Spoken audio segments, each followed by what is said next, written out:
Governments around the world are now trying to minimize the long-term economic impact of this global pandemic. Of course, Canada is no exception to that.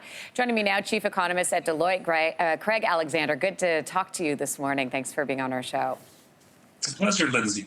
All right, so Canada announcing, as we know, $82 billion aid package. That includes EI supports. The U.S. taking a bit of a different approach and considering sending out $1,000 checks. The U.K. offering cash grants. Is Canada taking the right approach here? Well, I think the government of Canada is actually focused on the most important areas. When the Prime Minister tells Canadians to stay home, that means they're going to need income support because they're going to need to pay the bills.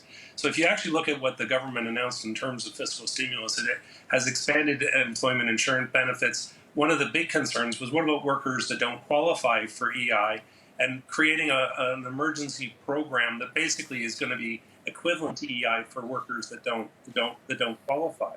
So we really need to focus on how do we support workers during this period and support their incomes till we get to the other side of the outbreak. And at the same time, we need to manage the fact that there's going to be businesses that end up experiencing a big disruption to their cash flows, and they're going to need additional financial support. And so the two areas that the federal government is focused on are absolutely the right ones: the disruption to personal income and the disruption to business cash flows. In your opinion, is a recession inevitable, and how long would it last, do you think? So my tracking is that the Canadian economy likely posted a small decline in the first quarter, so the first 3 months of this year.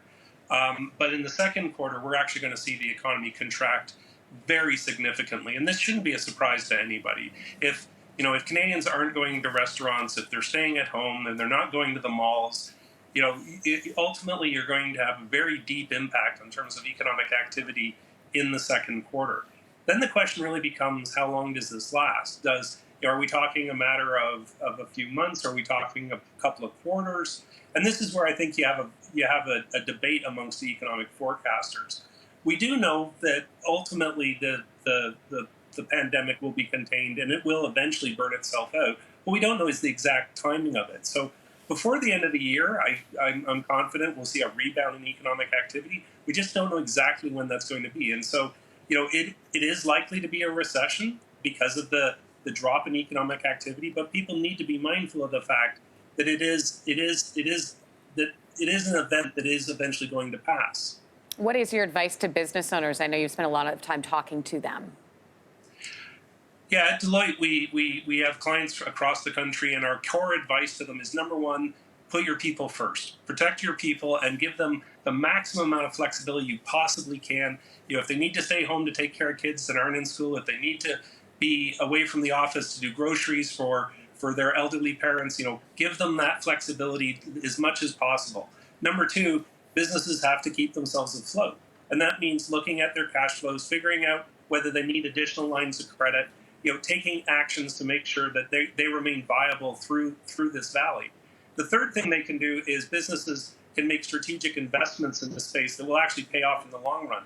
Every business right now is trying to figure out how to deal with remote workers. Well, in point of fact, this is something that all businesses would have benefited from even outside of the current environment, like how to increase workplace flexibility. In government, we need to look at providing more virtual health care. And this is something that would be, is imperative in this environment, but actually would be beneficial down the road. And the last thing is that businesses need to be prepared when the rebound happens later in the year, and understand that, when the containment comes down and people haven't been spending for a long period of time, there is going to be a very big jump in economic activity when that happens. And businesses need to be prepared to take advantage of it when it occurs. Craig Alexander, we appreciate your insight this morning. Thanks so much for joining us.